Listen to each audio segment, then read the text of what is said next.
Hey everybody, it's Joey again. Thanks for joining me.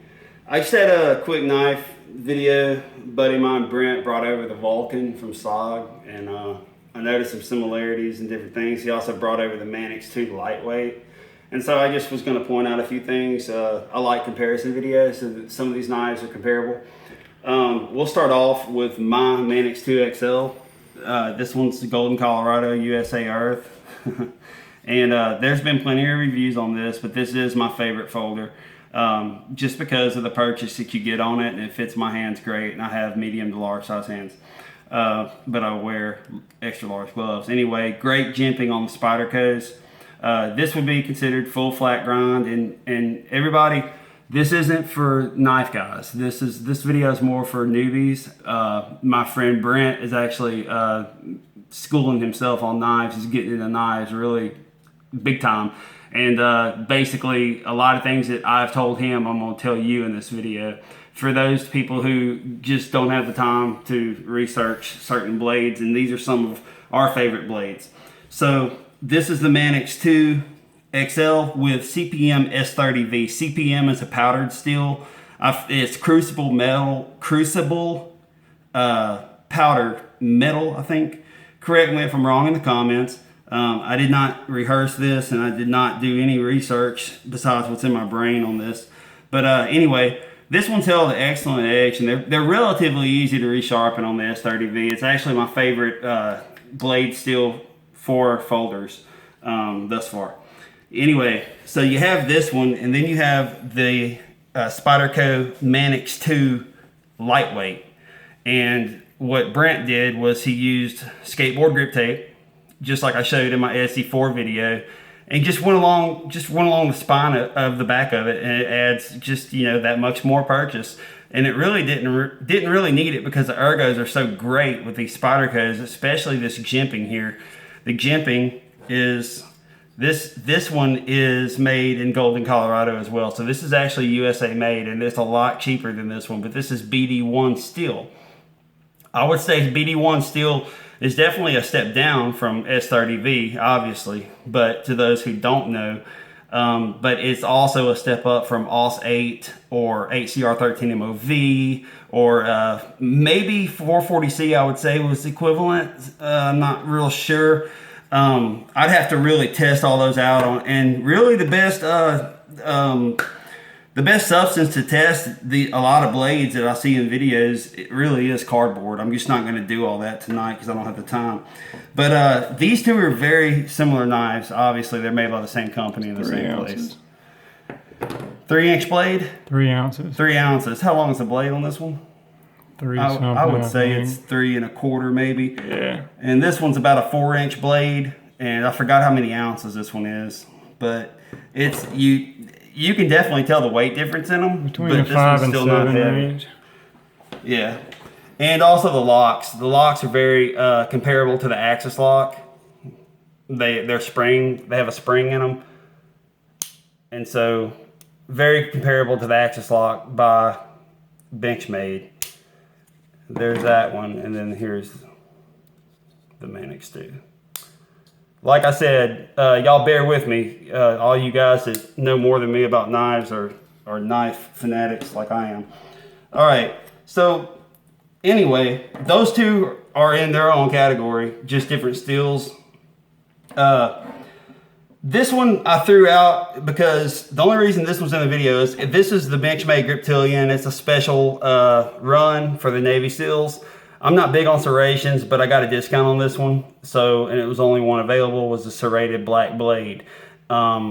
It's 154CM, which is the same as Ontario Blackbird. And most Benchmade knives are 154CM or D2. Most of their fixed blades are D2. It closes great. It opens easy. Just like these, I actually should open and close these just to show you.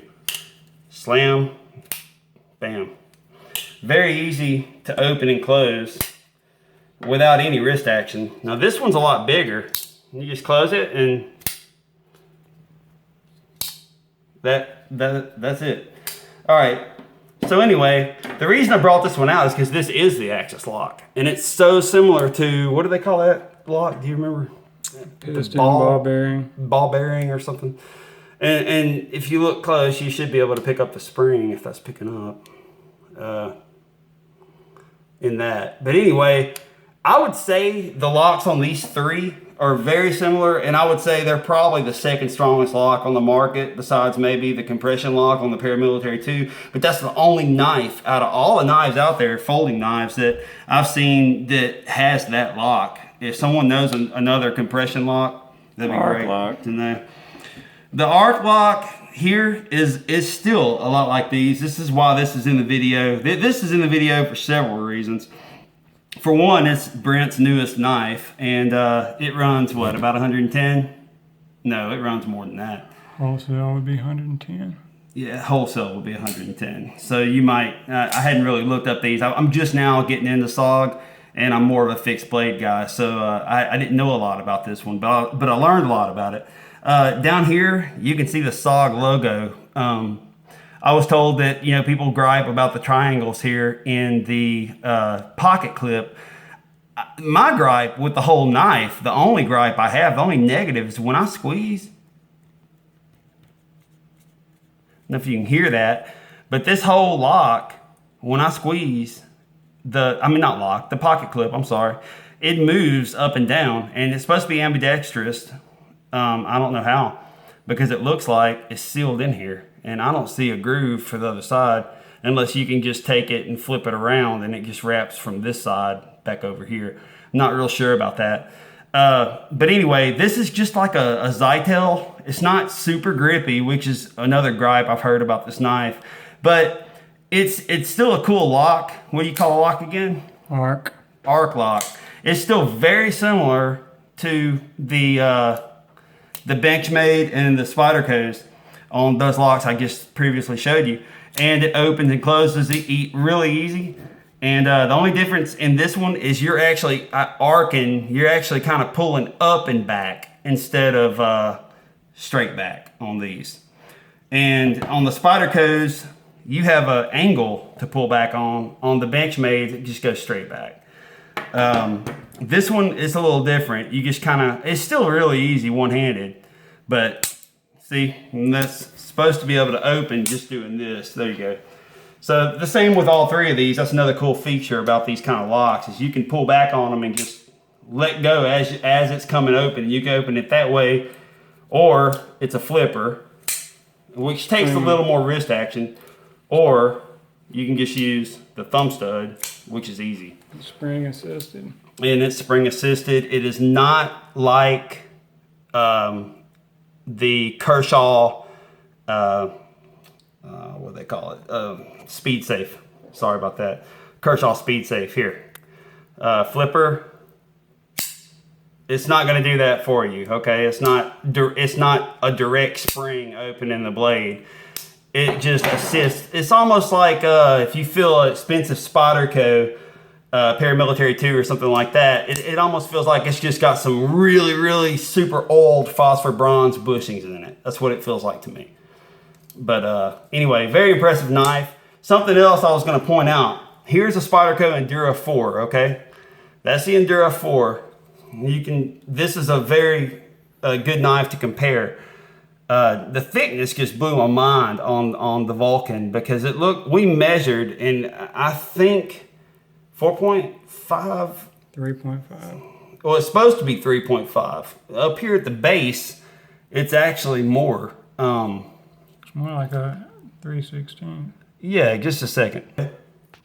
All right, y'all, I'm back. Sorry about that. We're actually going to measure this in millimeters at the very tip, because I got really, we had guess measured is what we did. And I'm getting right at 4 millimeters right here. So I don't know where they get the 3.5 unless they're just talking about right here in the very middle. But what I noticed, if you look at the Tonto, it is reinforced on the sides, on each side. And if you look at it here, notice that the Tonto here is not hollow grind. This is hollow grind.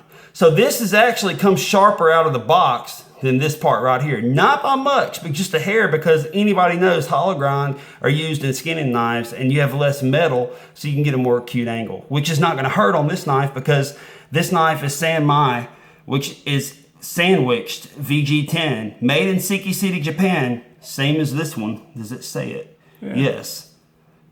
See if those will pick up. Siki City, Japan, the knife capital of Japan. And VG10 is their main steel they use. So you got VG10, and it said it on the other knife.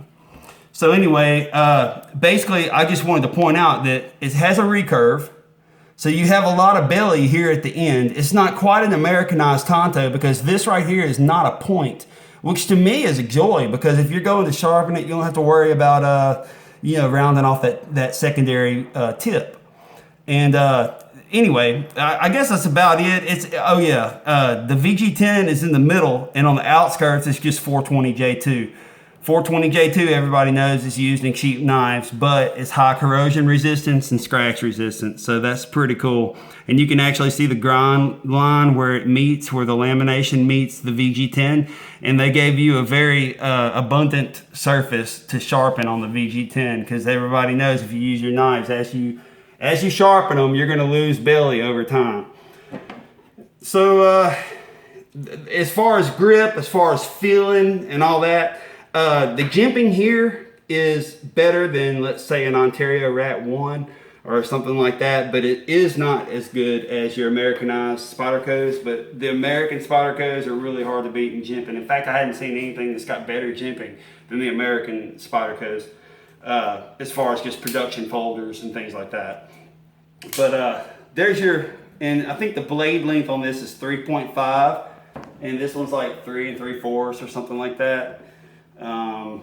3.4 here, so you're really close on blade length on this. I don't know if I can put this somehow where y'all can pick that up.